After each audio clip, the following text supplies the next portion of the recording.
আরজিকর ধর্ষণ ও খুনের মামলা পুনরায় সিবিআই তদন্ত এবং তদন্তে নজরদারির মামলা ছাড়লেন বিচারপতি তীর্থঙ্কর ঘোষ।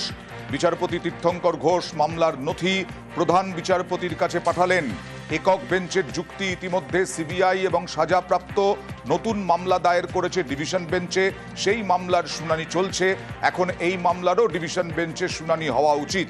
এই ইস্যুতে দায়ের ওই দুটি মামলা এখন বিচারপতি দেবাংশু বসাকের ডিভিশন বেঞ্চে বিচারাধীন। বিচারপতি তীর্থঙ্কর ঘোষের এজলাসে পুনরায় তদন্তের আবেদন নিয়ে পরিবারের পক্ষ থেকে মামলা দায়ের হয়েছিল।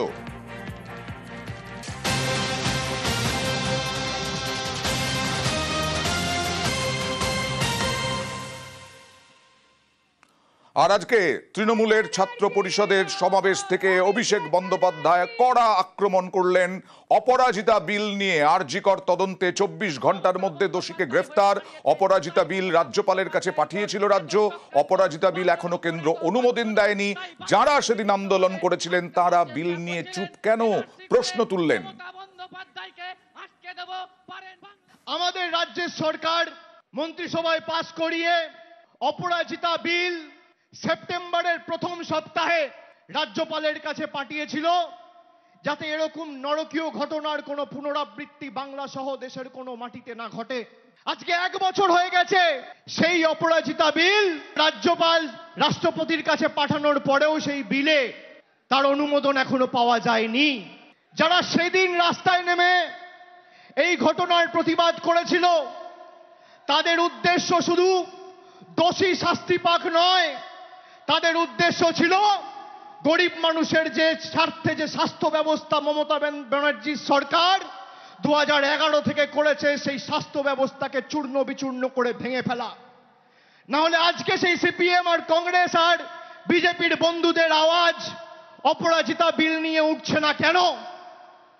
তারা কেন রাস্তায় আন্দোলন করে মিটিং মিছিল করছে না যে এই বিল অবিলম্বে কেন্দ্র সরকারকে পাস করতে হবে?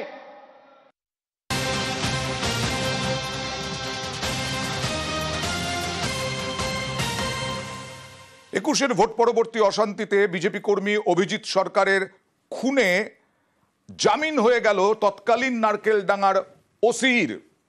জামিন পেলেন নারকেলডাঙ্গার থানার তৎকালীন ওসি শুভজিৎ সেনের জামিন মঞ্জুর হাইকোর্টের। কেন তার হেফাজত হয়েছিল এবং কিসের পরিপ্রেক্ষিতে জামিন পেয়ে গেলেন নারকেলডাঙ্গার তৎকালীন ওসি, জানাবে অর্ণব।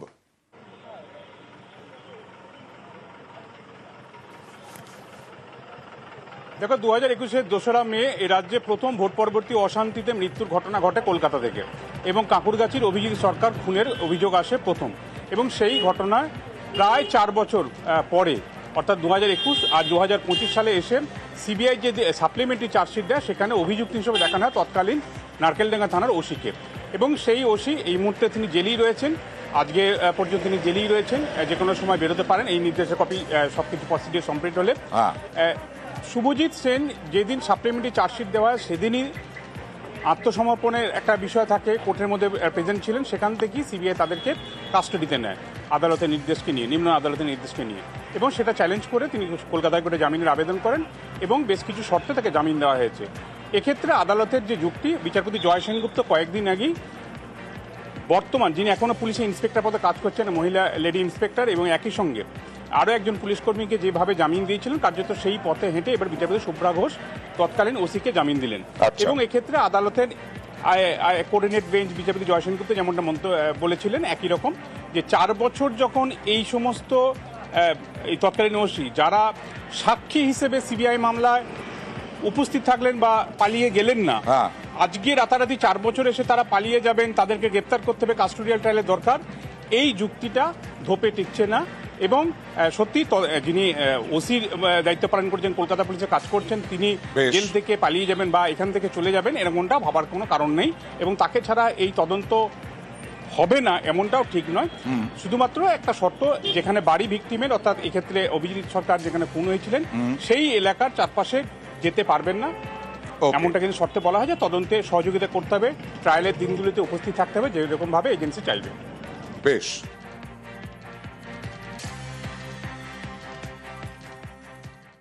আরো একটা হাইকোর্টের খবর। আর কয়েকদিন পরে দুর্গা পুজোতে মেতে উঠবো আমরা। আর সেই ক্লাবগুলো, যে ক্লাবগুলো আমাদের মাতিয়ে তুলবে, তাদেরকে দেওয়া হয়েছিল 1,10,000 টাকা করে, তার বিরুদ্ধে মামলা হয়েছিল। আর অনুদান বাধাহীন থাকলো হাইকোর্টে।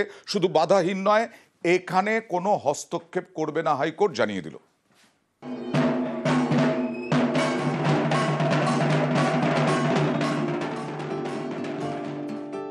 সামনেই দুর্গাপুজো। এবছর ক্লাবগুলিকে 1,10,000 টাকা করে অনুদান দিচ্ছে রাজ্য সরকার। এর বিরোধিতায় একাধিক মামলা হয় কলকাতা হাইকোর্টে। বুধবার বিচারপতি স্মিতা দাস দে এবং বিচারপতি সুজয় পালের বেঞ্চে শুনানি হয়। ডিভিশন বেঞ্চ বলে, রাজ্যের পুজো অনুদান সিদ্ধান্তে কোনো হস্তক্ষেপ করবে না হাইকোর্ট। গত বছরের খরচের হিসেব দিলে চলতি বছরের অনুদান মিলবে। গত বছরের পুজো অনুদানের টাকা কিভাবে খরচ হয়েছে সেই হিসেব যেসব ক্লাব এখনো দিতে পারেনি তাদের অনুদান দেওয়া যাবে না। এদিন আদালত জানিয়ে দেয়, 2022 সালের 13 সেপ্টেম্বর কলকাতা হাইকোর্টের দেওয়া নির্দেশ মানতে হবে। নির্দিষ্ট সময়ে আগের বছরের টাকা খরচের ইউটিলাইজেশন সার্টিফিকেট জমা দিলে তবেই তাদের অনুদান মঞ্জুর করতে হবে।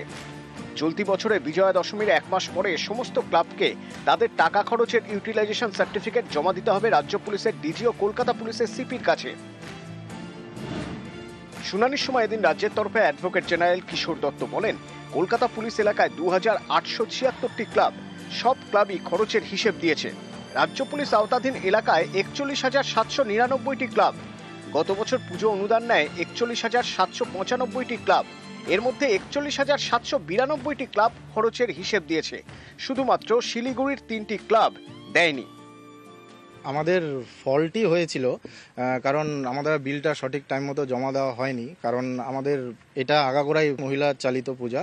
এবার আমরা থাকি মহিলাদেরকে জাস্ট সাপোর্ট দেওয়ার জন্য। কোনো কারণবশত বিলটা জমা দেওয়া হয়নি। তারপরে আমাদের ক্লাবের নামে পুলিশের ওখান থেকে নোটিশ আসে।